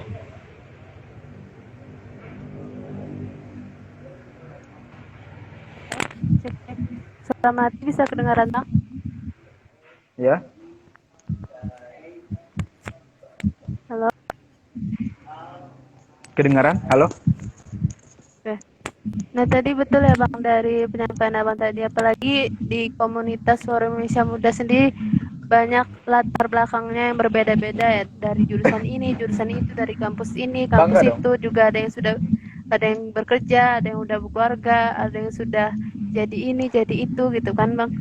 Dan di situ dari berbagai macam perbedaan itu rasanya tuh kayak pas kita sudah ngumpul tuh rasanya kayak apa ya, kayak gak ada yang bisa membatasi itu gitu. Nah walaupun kita beda umurnya, beda kastanya atau beda apanya gitu, kayak batannya gitu, pas kumpul itu rasanya kayak emang udah terasa kekeluargaannya, karena di situ tuh kayak saling merangkul, saling berkomunikasi ya. Bahkan kalau menurut Melati sih di Forum Indonesia Muda Jambi sendiri anti jaiman orangnya gitu kan, selalu Iya aja benar. ada lawakan, ada aja hiburan gitu, sering walaupun kayak ada tiap minggu mungkin ada ngumpul-ngumpul gitu kan bang, yang walaupun kayak cuma nongki-nongki tapi ada tuh yang eh, diobrolin gitu kan untuk Iya, membahas entah hal yang bermanfaat ataupun membahas suatu permasalahan gitu. Nah, tapi bang mungkin Mel, pasti Mel. ada permasalahan-permasalahan ya. Ya, ini dari Handika nih ya. Bentar, saya Apa? coba potong. Tim Jambi dari Aryan Handika ya. Vinyami itu emang suka main-main, tapi proyeknya nggak main-main. Setuju banget ini, benar-benar. Ini setuju banget. Ini sejak dulu waktu pertama kali gabung di film gitu kan, terus juga menjalani beberapa proyek di sempat apa ya? Ada yang nyeletuk, ya dulu tuh nyeletuk. Gini, ngapa sih kumpul film Jambi di Uncu sampai jam 12 malam? Pulang-pulang nggak tidur di kos tapi tidur rumah orang. Bahasa Jambinya gitu kan. Jadi kayak ada sesuatu yang kita kerjain. Ya, kita bukan tipikal anak nongkrong, cuma nongkrong doang, tapi nggak nggak ngapa-ngapain. Loh, ternyata kita nongkrong itu nggak ngapain. Yang pertama bahas untuk kegiatan go to school atau apa, dan itu ternyata berpengaruh buat diri kita sendiri. Jadi film Jambi emang banyak main, tapi orangnya bukan main-main, apalagi proyeknya. Itu sih menurut aku. Wih, keren sih kalimatnya. Banyak main tapi bukan main-main. Wih. Boleh ini Nggak, dijadiin ya. quotes ya. Dan mungkin juga dari film Jambi ya bang, melatih merasa kekeluargaannya sangat erat gitu, apalagi ketika kita ada kehilangan teman kita gitu. Di situ kayak rasanya tuh terasa kali gitu kehilangannya tuh bang, kayak apa ya, kayak selama ini sering ketemu, sering ketawa bareng, sering ngobrol, tapi tiba-tiba orangnya udah nggak ada gitu kan, rasanya tuh kayak terpuruk kali, rasanya tuh emang berasa kayak keluarga sendiri yang udah pergi gitu. Nah disitulah jadi merasa mati emang Forum Indonesia Muda ini berbeda gitu dari komunitas-komunitas lainnya gitu. Di sini tuh kayak kurang sih, kalau misalnya kayak kalau komunitas lain tuh kadang tuh senioritasnya tinggi kali lah, atau kayak hanya mengejar untuk menjalani proker proker aja gitu. Tapi di sini sangat di ini sih menjunjung tinggi kekeluargaan gitu lah. Oh, Tapi ya. bang Family. ada pertanyaan nih bang, ada Apa? pertanyaan nih bang, ada pertanyaan dari teman kita. Untuk tips memanage sumber daya yang berbeda karakteristik dalam suatu organisasi itu gimana menurut abang? Pastinya kan karakter-karakter setiap orang berbeda-beda nih bang. Itu menurut abang misalnya, kan abang dulu pernah pernah di posisi sebagai pemimpin ya bang, yaitu wakil koordinator. Nah menurut abang bagaimana tips memanage sumber daya yang berbeda karakteristik dalam suatu organisasi, yaitu komunitas Forum Indonesia Muda Jambi ini? Ini kok jadi pertanyaan HRD ya? Jadi kayak untuk anak HRD pengen tahu gitu, jadi anak HRD Tapi pengen ini tahu ya, bagaimana cara. ini yang Gimana? bertanya di luar film bang. Ini yang bertanya di luar film bang. Oh, di luar film. Iya, mungkin bakal masuk film ya. Amin, amin, amin. Semoga masuk film ya. Iya. Tapi jangan masuk aja ntar keluar dia. Ini nggak, kayak bercanda. Ya, manajemen sumber daya setiap orang ya. Kita tadi bilang ada sense of kreativitasnya, setiap orang itu masing-masing punya. Dan tugas pemimpin adalah bukan dia di depan aja. Dia bukan hanya di depan, dia juga bukan hanya di tengah, tapi dia juga bukan di belakang. Tapi dia bagaimana caranya bisa mengetahui hal sedetail mungkin setiap kemampuan setiap orang. Nah, jadi untuk seseorang pemimpin itu sendiri, dan aku juga nggak bilang diri aku buat pemimpin yang baik, enggak, tapi masih belajar untuk bagaimana cara mengatur ya, manajemen sumber daya setiap orang yang ada di komunitas itu sendiri atau organisasi itu sendiri. Nah, setiap komunitas punya label yang beda-beda, brand yang beda-beda. ada yang di brand kepemudaan, ada yang di brand lingkungan, ada yang kesehatan, macam-macam. Nah, pertanyaan aku satu, setiap orang punya passion yang sama apa enggak? Itu. Jadi ini sebenarnya bisa tamparan juga buat Film Jambi. Kenapa Film Jambi mungkin? Aku nggak tahu ya. Banyak orangnya tapi yang kumpul cuman segitu aja. Nah, ayo, itu PR nggak sih? Ini aku langsung nyeletuk sama presidennya ya. Ada dua kemungkinan. Yang pertama, dia nggak merasa passionnya ada di Film Jambi. Yang kedua, emang dia merasa salah masuk. Nah, yang pertama, salah masuk ini adalah dia cuma coba-coba. Setiap orang tuh punya coba-coba. Setiap orang tuh pengen, aku pengen ini coba-coba dulu. Ya, ibaratnya gini dah, kita mau beli celana. Gak mungkin langsung beli, pasti coba dulu kan. Terus juga, karena dia coba-coba, dia nggak nyaman, nggak satu passion, ya akhirnya keluar. Apalagi di dalamnya nggak dibaluti dengan kayak kehangatan. Yang termasuk yang Melati bilang tadi, kekeluargaan Film Jambi itu yang bikin banyak orang, ya mungkin beberapa orang yang bilang, Film Jambi itu keluarganya luar biasa. Gitu. Nah, kalau teman-teman nggak percaya itu coba daftar aja Film Jambi. Weh, gue promosi ya. Gitu. Jadi kayak ya rasain sendiri dulu sense-nya gimana. Kalau merasa kalau Film Jambi itu kayak, Pak ini rumah aku nih. Aku tipikal orang yang suka berkontribusi buat masyarakat misalnya aku, atau tipikal orang yang bisa macam-macam. Film Jambi ada. Tapi pertanyaannya, kita juga menyediakan hal itu enggak? Atau jangan-jangan bisa jadi mereka keluar itu bukan karena mereka kadang nggak nemuin passion, tapi bisa jadi suatu organisasi itu nggak apa ya, nggak menyediakan apa yang dia mau. Karena prinsip manusia itu, dia itu mencari keinginan dia, bukan keinginan orang lain, enggak. Gitu. Yang saya bilang tadi, saya gabung di film apa? Untuk mencari relasi. Inginnya apa? Relasi. Gitu. Inginnya apa? Selain itu juga yang kedua apa? Misalnya untuk berkontribusi lah, kayak gitu. Buat sebuah project, bagaimana sebuah project itu, terus belajar beradaptasi yang ketiga, misalnya. Kalau dari saya pribadi ya, yang pertama relasi, yang kedua belajar buat project gimana, yang tiga bagaimana bisa beradaptasi. Nah, di situ sih. Nah, jadi Mungkin tambahan dari ya gimana? boleh Bang, lanjut.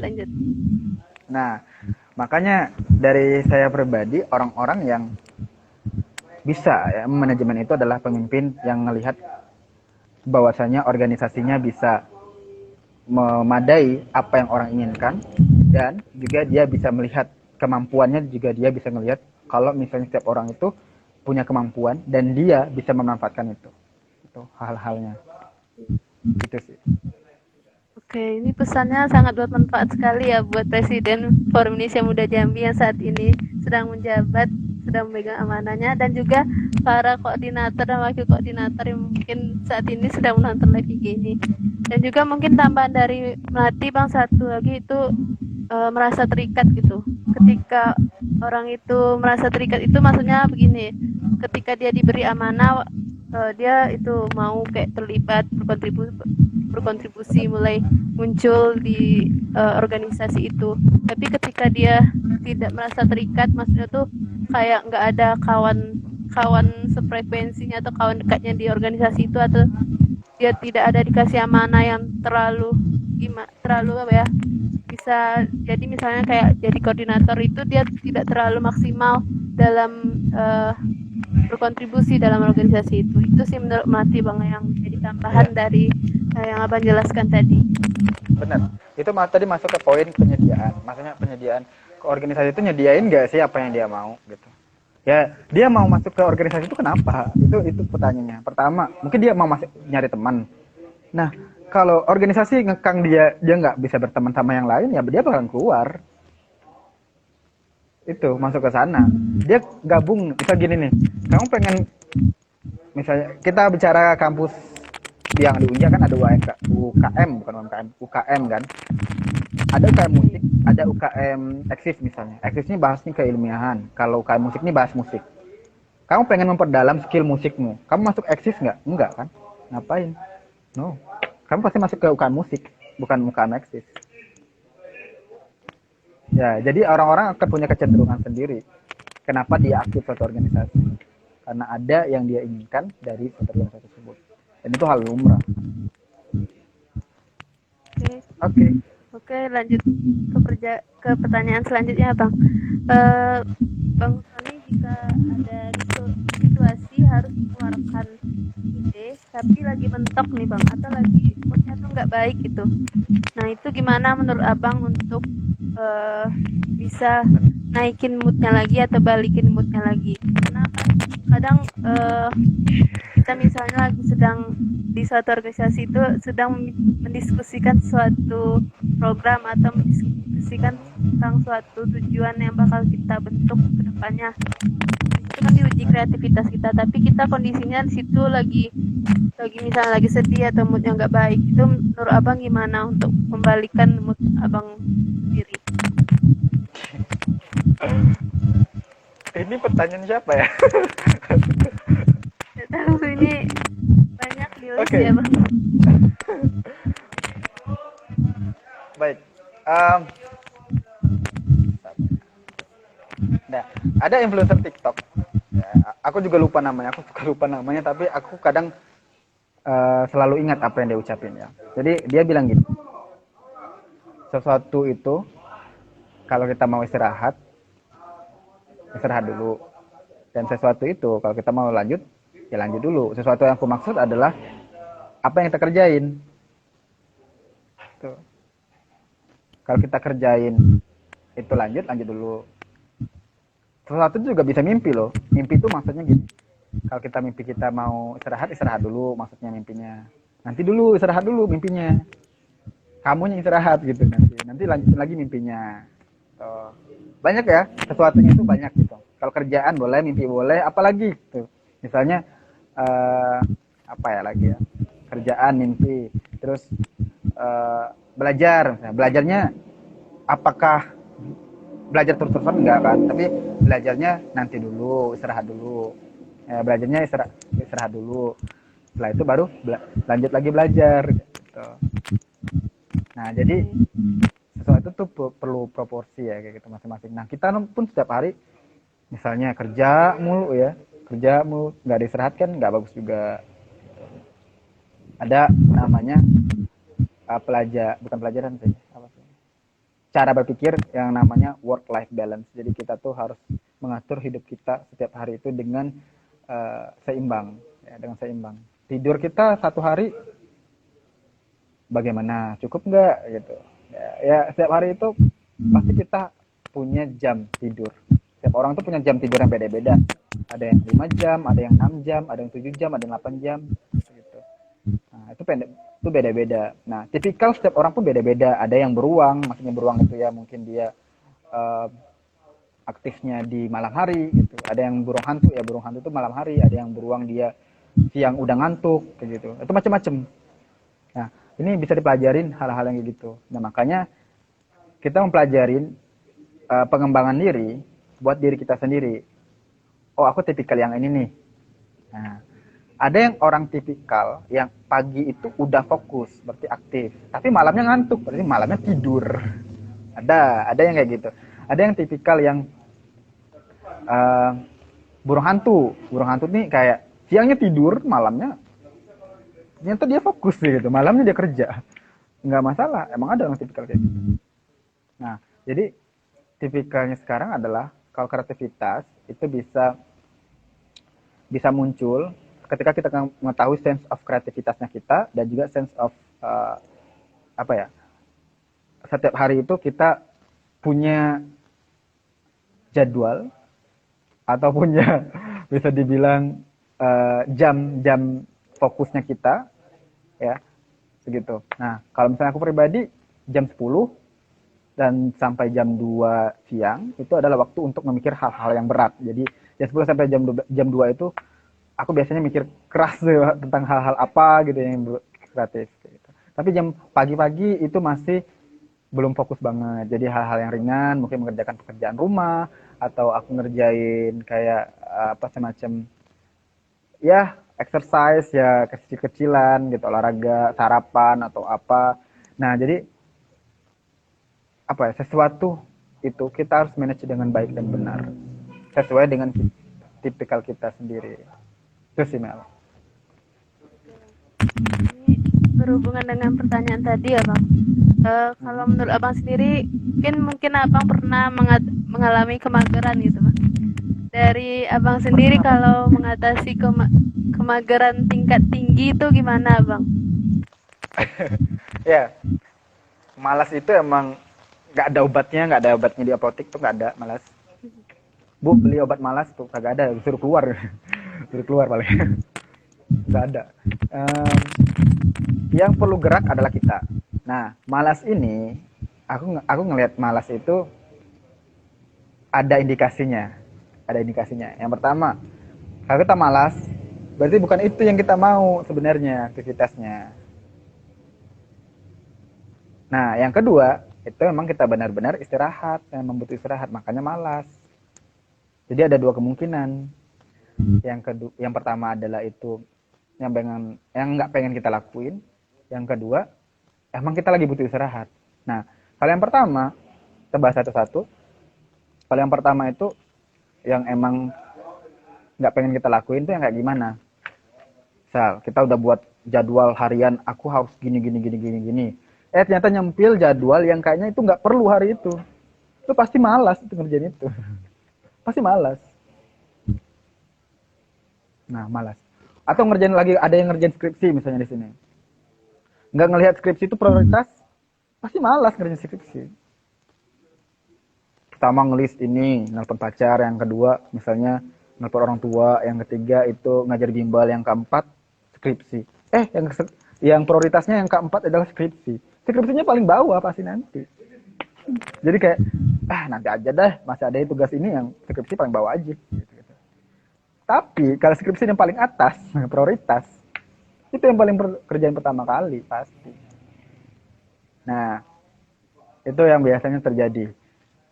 Setiap orang pasti punya mager, aku juga punya mager. Biasanya kalau aku mager, aku ngelihat ini emang benar-benar mau aku lakuin apa enggak. Terus yang kedua, kalau emang aku pengen ngelakuin itu, tapi aku lagi mager, oh berarti yang aku mikir ini adalah aku butuh istirahat. Ya. Aku tuh butuh istirahat di fase itu karena kayaknya mungkin lagi capek gitu, lagi capek. Nah, dari fase istirahat inilah aku ngelola pikiran sendiri, mindset sendiri, kayak wah senang-senang sana sini. Tiba-tiba nanti balik lagi ke sana, mau lagi ngerjain yang tadi. Oh berarti aku punya tujuan di ngerjain itu, yang malas tadi itu impact karena aku burn out apa ya bisa dibilang aku lagi suntuk banget. Bayangin aja kalau setiap hari kita ngelakuin itu terus, ngelakuin kerjaan kita itu terus, ya lu bakalan malas deh.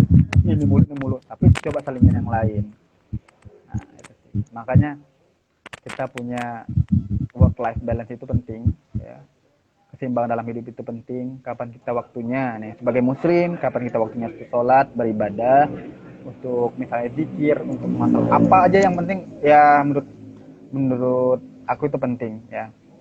Dan aku bisa spill beberapa pilar yang mungkin ini bisa jadi referensi buat teman-teman semua yang penonton live di sini juga, ataupun yang nanti live-nya mungkin bisa disimpan Mel, biar aku juga bisa download ya di akun Vimigit, dan aku masukin ke YouTube juga atau di platform yang lain.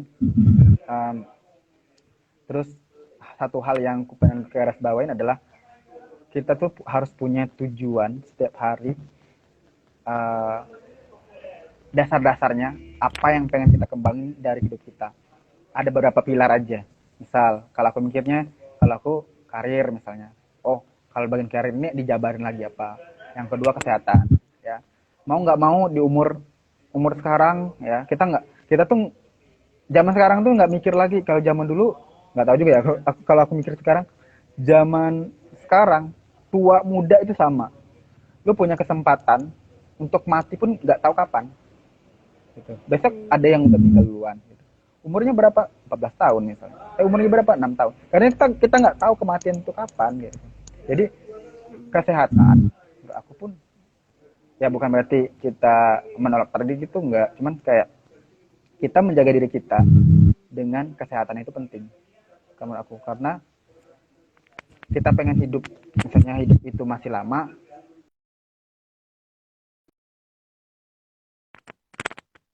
untuk menjaga kesehatan terlepas dari kuasa ilahi yang lain, yang misalnya kayak walaupun kita udah udah menumbuhkan semangat untuk sehat gitu ya, olahraga, makan yang sehat atau apa, tapi Tuhan yang berkata lain, itu di luar hal itu ya. Yang ketiga mungkin selain kesehatan itu juga mindset, itu penting banget. Mindset yang aku maksud adalah pola pikir. Setiap hari itu pasti harus benar-benar kita pikirkan. Tahun ini harus punya pola mindsetnya kayak gini. Tahun depan pasti beda. Nah itu, tapi kalau tahun ini sama dengan tahun sebelumnya, itu nggak berkembang berarti. Nah yang ketiga, keempat itu keuangan. Keuangan itu penting banget buat aku zaman sekarang. Dan beberapa konten ya, mungkin teman-teman udah tahu, konten-konten aku yang di TikTok atau di Instagram. Nah di TikTok zaman dulu, TikTok aku udah pernah keblokir dulu, Mel. Yang dulu tuh diblokir, aku nggak tahu kenapa dia keblokir. Jadi aku TikTok baru sekarang, dan yang tapi dari Reel itu semuanya lengkap kok. Yang TikTok zaman dulu itu aku upload lagi ke Reel. Jadi di Reel itu kadang aku ngomong tentang keuangan juga gitu. Jadi dari sisi keuangan juga penting juga, pilarnya gimana. Jadi kalau dari aku itu ada kesehatan ya, kemudian karir, mindset, keuangan, dan satu lagi yang terakhir adalah keagamaan. Itu penting banget untuk keagamaan. Ya, keagamaan, kita belajar agama misalnya gitu. Ya kapan lagi? Aku bukan berarti lebih baik dari teman-teman, enggak. Tapi itu dari aku sendiri. Hal apa yang perlu kita improve, itu pilar-pilarnya apa aja di kedepannya. Nah itu penting. Jadi teman-teman punya tujuan apa ke depannya, itu sesuai dengan pilar itu. Mau ningkatin bidang apa gitu. Nah, misalnya keluarga, aku juga ada sih resolusi tentang keluarga juga, harusnya ngapain. Itu penting juga. Sosialnya harus ngapain gitu.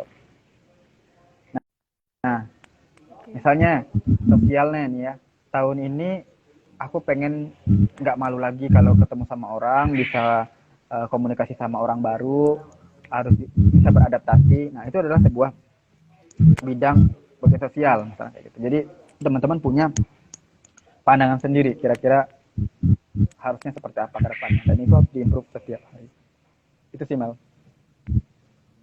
Sangat bermanfaat sekali ya Bang, dari 5 tadi ya. Dan juga menarik juga dari penyampaian yang untuk jawab pertanyaan mengatasi kemageran. Nah, setiap hari itu kalau bisa kita beraktivitas tuh jangan yang itu aja gitu. Kalau bisa setiap harinya itu ada agenda atau kegiatan yang bisa bervariasi gitu, dan juga berbeda-beda, yang intinya tuh bisa meningkatkan kepribadian kita setiap harinya. Jadinya kita tuh nggak merasa bosan gitu akan hidup kita yang hanya gitu-gitu aja. Kadang kan kita berpikiran kehidupan ini hanya untuk kebahagiaan atau kekayaan, yang hanya sekolah setinggi-tingginya, terus lulus, terus bekerja, terus nikah, terus mati. Kan padahal bukan kayak gitu aja gitu kan. Jadi banyak hal yang mesti kita pelajari dan kembangkan gitu. Mungkin karena lagi di pelataran masjid. Betul. Masya Allah Mungkin sekali itu ya. sih Bang pertanyaan terakhir dari teman-teman yang udah menjawab pertanyaannya ke Melati. Mungkin kalau teman-teman ada yang mau bertanya lagi boleh. Ini yang nonton ada Rian, dan Bang.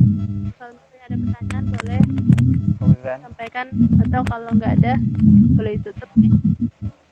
Kira-kira gimana, ada yang mau bertanya lagi teman-teman yang nonton live IG saat ini?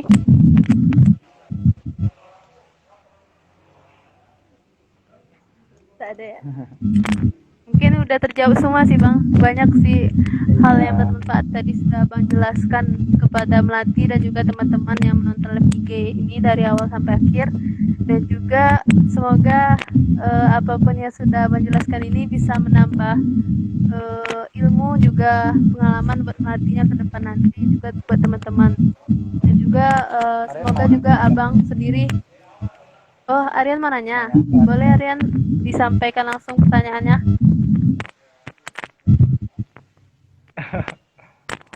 Aduh, Terakhir ya nggak pertanyaan apa-apa dari kan ya? Aryan, boleh Aryan? Ya, nggak apa-apa nanti di live-nya disimpan ya Melati ya. Aku coba aku download deh live-nya untuk. Iya iya, siap bang. Oke, kita tunggu ya pertanyaan dari Aryan. Bentar, Mas. Cindy, Cindy.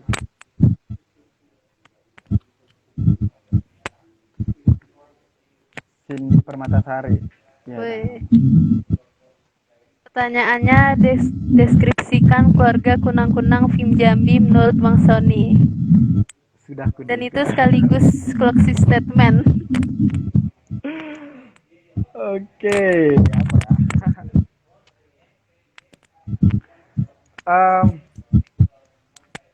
baik, kedepannya deskripsi ini jadi tantangan sebenarnya.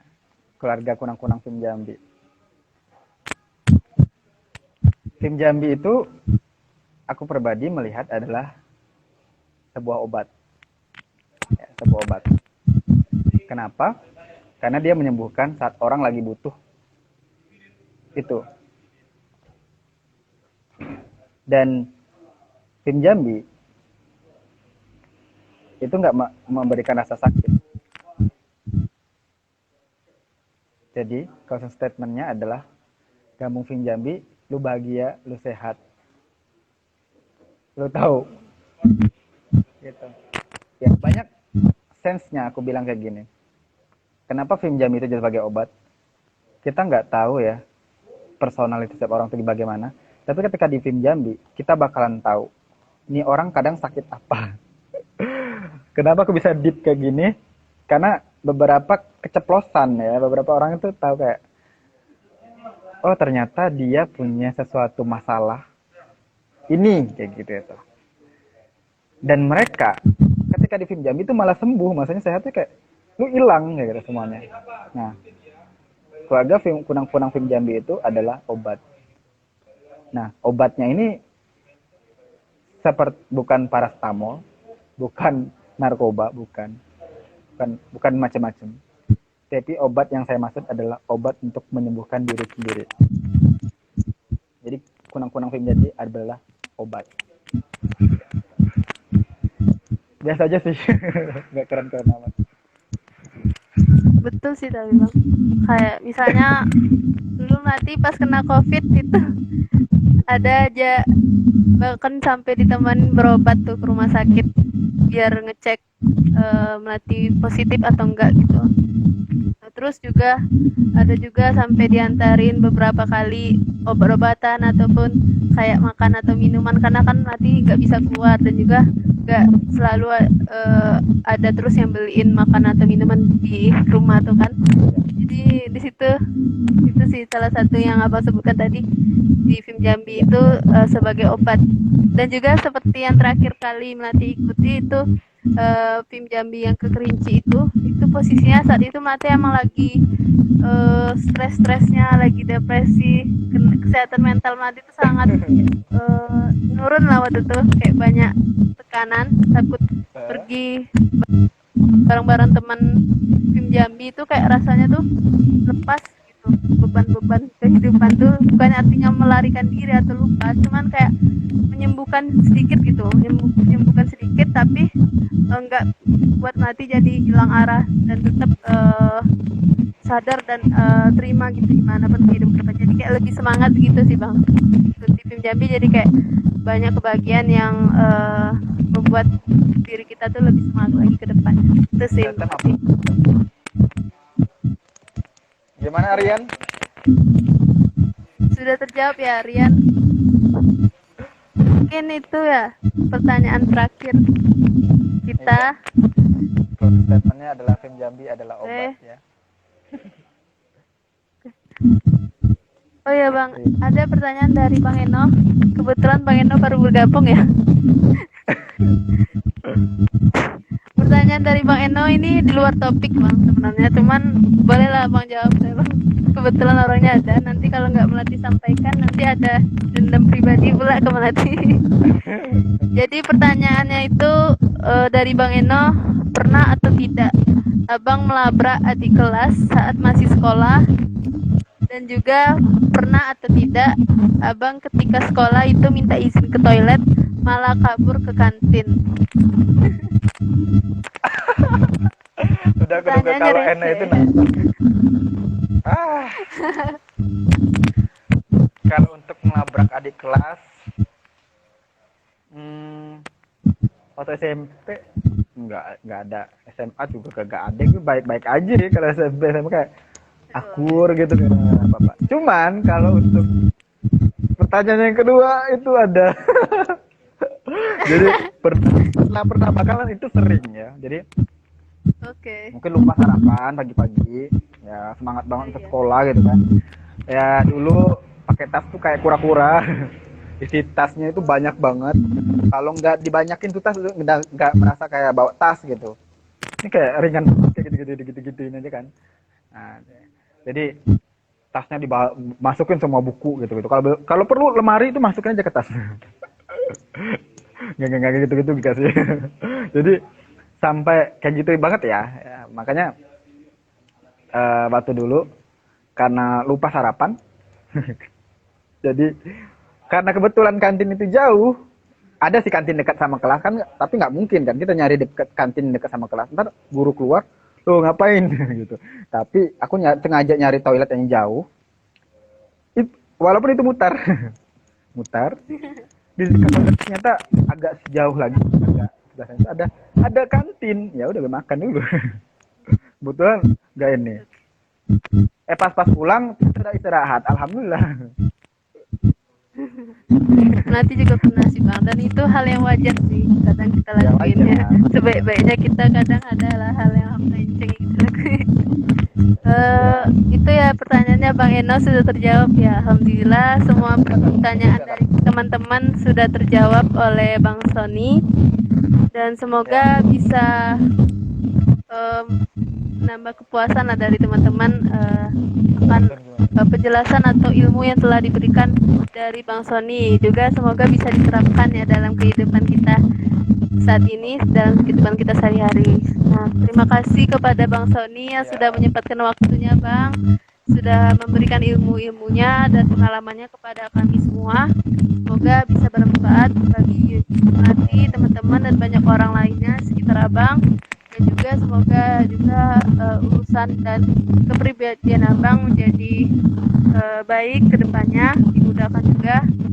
Nah, mungkin untuk closing statement Bang, ada nggak Bang untuk yang ke topik kita itu tentang membangun karakter pemuda yang kreatif dan inovatif? Mungkin closing statement juga Bang. Baik. Siap, sama-sama bosku, Aryan. Membangun karakter pemuda yang kreatif dan inovatif. Bukan tugas setiap orang itu bukan ngebangun, bukan ngebangun, tapi menemukan bagaimana cara dia bisa kreatif. Itu yang paling penting, bukan membangun. Karena kalau ngebangun berarti prinsipnya kita sudah ada kreativitasnya. Itu sudah ada kreativitasnya. Ya. Tapi kalau bahasanya menemukan, berarti yang belum. Nah, sekarang yang pengen kita jadikan yang pemuda adalah yang udah ada itu dibangun, yang udah ada kreativitasnya dibangun, yang belum ditemukan. Nah, cara menemukannya udah ada di semua yang aku sebutin tadi. Nah, kreatif dan inovatif itu perlu saat ini ya untuk pemuda. Kenapa? Kalau nggak dari sekarang, kapan lagi? Kalau nggak hari ini, masa besok ya. Kalau hari ini, masa kemarin? Nggak mungkin. Hari ini selesain, besok ada hal yang baru lagi. Masalah itu bakalan ada lagi. Pertanyaannya adalah, udah problem solving sama masalah belum? Udah adaptasi sama masalah belum? Atau udah menemukan ya cara yang tepat untuk menjadi orang yang berbeda. Nah, kreatif dan inovatif itu adalah mindset, bagaimana cara kita hidup dan bagaimana cara kita menikmati sebuah kesuksesan menurut versi kita pribadi, itu adalah yang utama. Oke, itu aja sih dari aku. Keren banget sih Bang. Masya Allah ya teman-teman, semoga bisa bermanfaat tadi konsep statementnya, yang mana itu juga sebuah kesimpulan dari pembahasan kita pada malam ini. Alhamdulillah sekian agenda kita di Think Talk episode pertama, episode 1. Semoga bisa menambah bermanfaatan bagi banyak orang.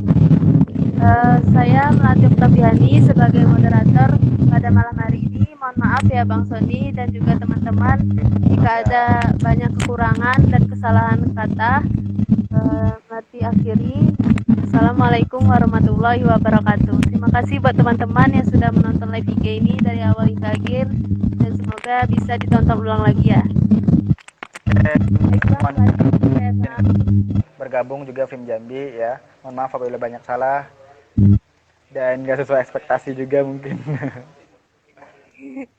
Dan thank you juga buat kece malam ini, keren banget Melati. The best. BTW kita fotonya sama ya kayaknya. Keren sih, keren.